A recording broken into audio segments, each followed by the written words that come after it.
This episode is brought to you by Amazon Business. How can you free up your team from time-consuming office tasks?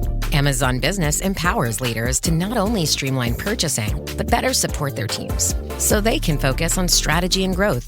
Free up your teams and focus on your future. Learn more about the technology, insights, and support available at amazonbusiness.com. She's made up her mind to live pretty smart. Learn to budget responsibly right from the start.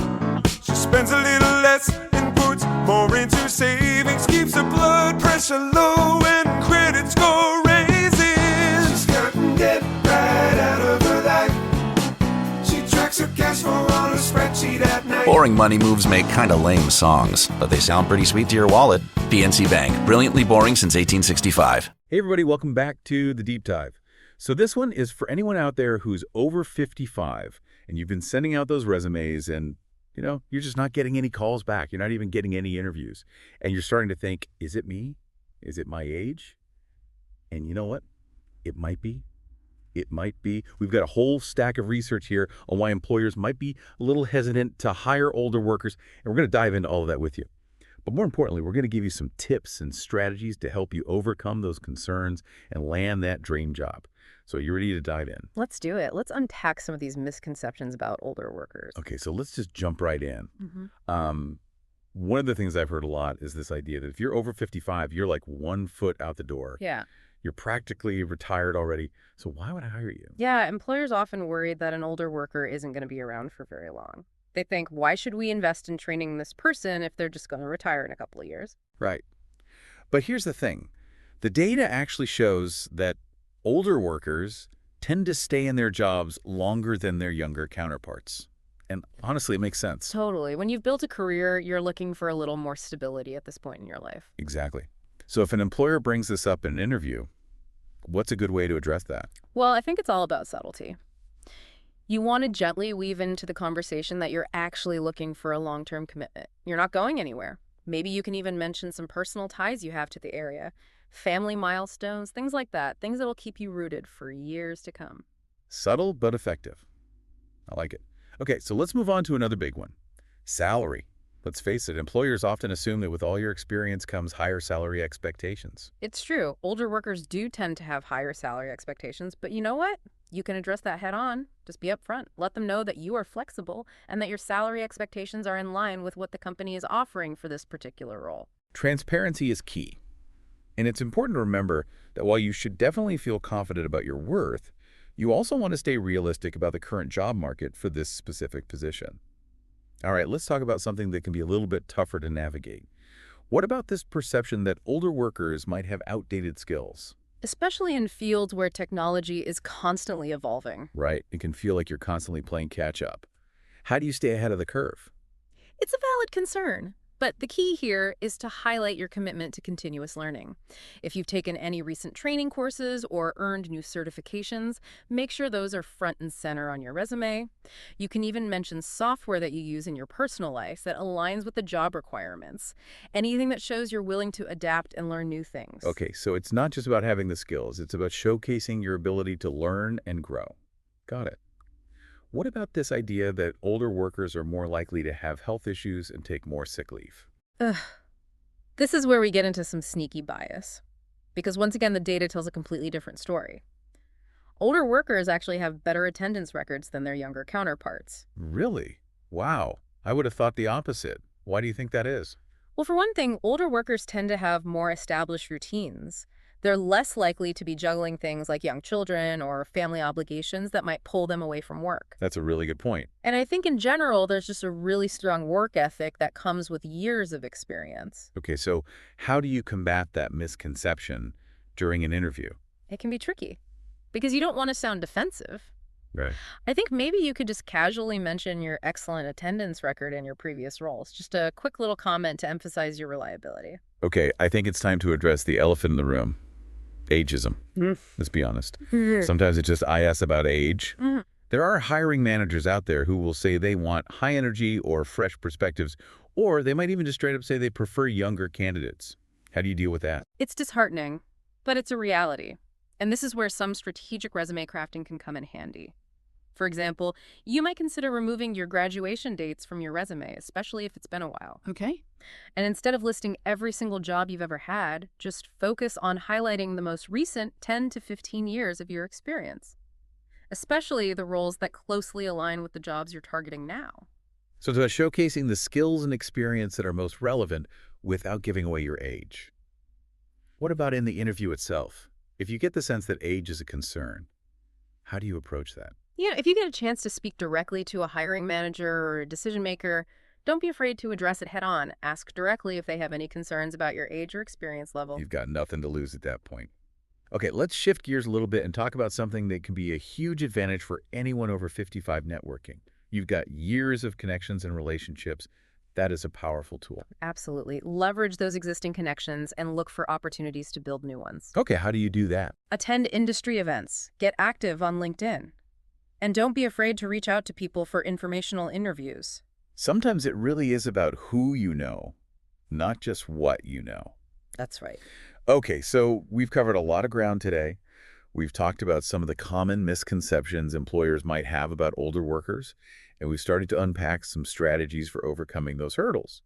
But we've only just scratched the surface. There's so much more to dive into. Exactly. So stay tuned, because in the next segment, we're going to delve even deeper in specific tactics for crafting a standout resume and absolutely acing those interviews. Okay, so we've talked about some of the biases that you might be facing out there. But let's get into some nuts and bolts and talk about how to make your application really shine. And I think it all starts with that resume. Absolutely. So I've got years of experience. Sometimes I feel like it might even be too much. Is it ever too much to include on a resume? Well, you're not wrong to think that. Because remember, we talked about those applicant tracking systems, those ATS. They're basically software that scans your resume for keywords. And too much information can actually bury the gold. So it's not just about what you're saying, but how you present it. Exactly. Think of it like a highlight reel, not the full-length documentary. Okay, I like that. Focus on the past 10 to 15 years of your career, especially the parts that directly relate to the jobs that you want right now. Okay, so what about those earlier jobs? The ones from way back when? Do I just pretend those never happened? Not necessarily. You can group them under a heading like additional relevant experience, but without specific dates. So it shows that you have a long history without, drawing unnecessary attention to the timeline. Yeah, I like that. Very sneaky. Okay, so keywords. Any tips for using those effectively? Keywords are your secret weapon.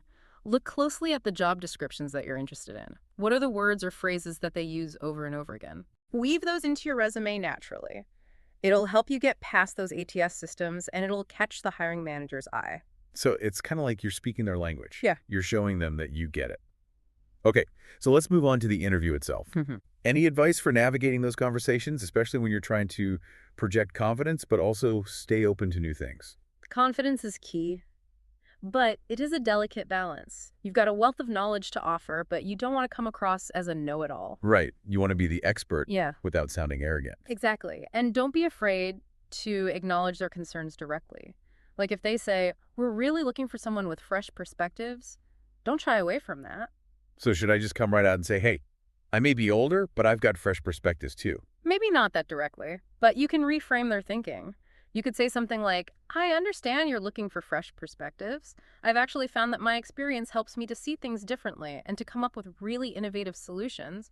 And then you can share a relevant anecdote from your career. Oh, I love that. So you're basically turning their potential objection into an opportunity to highlight your strengths. It's like interview judo. Okay, we talked about resumes, we've talked about interviews. Let's not forget about the power of networking. I have to admit, it can feel like a young person's game sometimes, especially with all the focus on social media. How can someone over 55 leverage their network effectively? I think sometimes we overcomplicate networking. It's not about being a social media guru. It's really just about building genuine relationships. So where do I start? Should I dust off my old Rolodex? Well, maybe not that old school, but, start with who you know. Reach out to former colleagues, friends, family members, anyone who might have connections in the fields that you're interested in. Okay, that makes sense. What about LinkedIn? It can feel so overwhelming sometimes. LinkedIn is an amazing tool, especially for making new connections. Just make sure that your profile is polished and engaging, and don't be afraid to connect with people that you admire or who work at companies that you would love to join. Any tips for sending those connection requests without sounding out of touch or desperate? Just personalize your message. Mention something specific that caught your eye on their profile. Maybe a shared connection that you have. Keep it brief, keep it professional, and show that you've actually done your homework. So it's all about quality over quantity. What about informational interviews? How do you ask for one of those without sounding like you're begging for a job? Remember, informational interviews are all about learning. They're not about pitching yourself. So reach out to people whose work you admire and express your interest in their career path. Ask if you could pick their brain for maybe 15 minutes over coffee or a quick video call. Most people are happy to share their insights. It's about building a relationship and gaining some valuable information. You're not directly asking for a job. Okay, so we've talked about staying positive. But what about getting some practical support? What about working with a recruiter? Is that a good idea for someone over 55?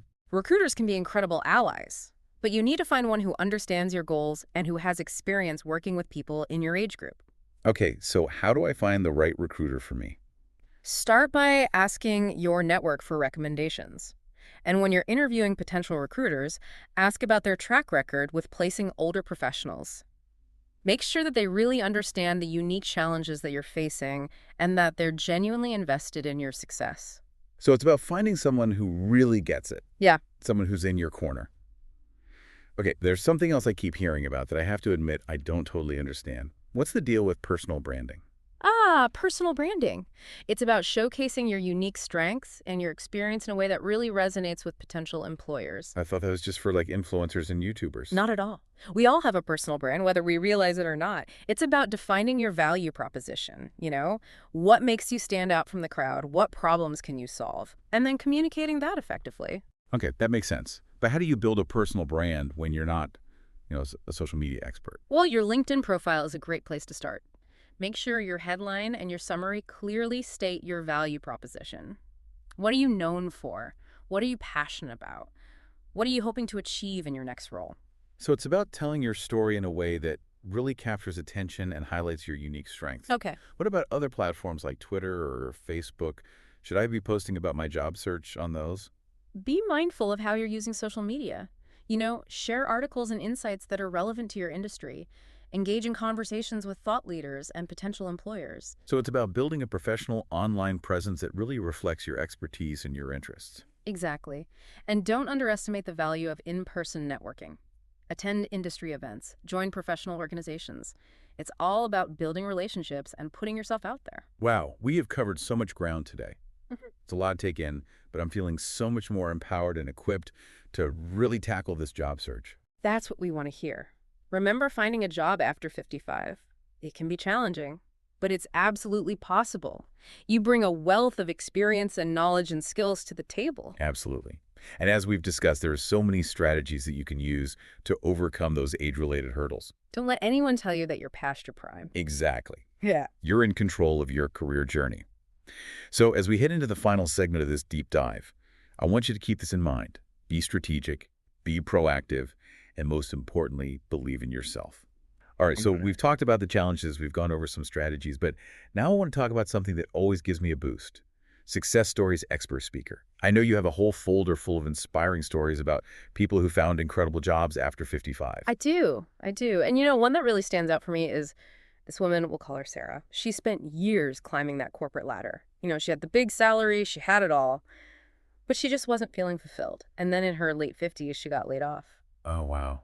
That's got to be tough. It was a really difficult time for her. But you know what? She decided to look at it as an opportunity. She had always dreamed of being a teacher. But, life kind of got in the way. So she went back to school, got her teaching certificate, and landed a job at a local community college. And you know what she told me? It was the most rewarding work she'd ever done. That's amazing.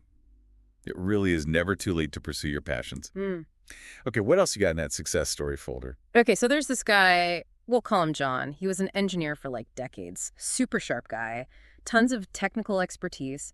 But then after a company merger, he found himself out of work. I bet that was a tough pill to swallow after such a long career. It was. But instead of panicking, he took a step back and really looked at his skills. He realized he had this knack for explaining really complex technical stuff in a way that anyone could understand. So he had that teaching gene, too. He did. So he decided to start his own consulting business, helping startups and small businesses with their technical needs. And he said that his age and his experience actually became his biggest selling point. People trusted him because he had seen it all and done it all. That's so inspiring. It just shows that your experience is so valuable, even in a world that's changing so rapidly. Okay, as we wrap up this deep dive, if you could give just one piece of advice to someone over 55 who's feeling discouraged about their job search, what would it be? Don't give up. Don't give up on yourself. You have so much to offer. Don't buy into that myth that you're over the hill or that it's time to start winding down. Retirement is a chapter, not the whole book. That's right. You're in control of your career journey. Keep learning, keep networking, keep putting yourself out there, and you never know what amazing opportunity might be waiting right around the corner. I love that. Keep learning, keep networking, and keep putting yourself out there. Yeah. It's a mantra for all of us, no matter what our age is. It really is. And remember, you're not alone in this journey. There are so many resources available, from career coaches to recruiters to online communities and workshops specifically designed for older job seekers. Absolutely. And to all of our listeners out there who are over 55 and navigating this job search, we're cheering you on. You've got this. You've got the experience, you've got the skills, and now you've got the strategies. Go get them. That brings us to the end of this deep dive into finding fulfilling work after 55. We hope you found it helpful and maybe even a little bit inspiring. Until next time, keep on diving.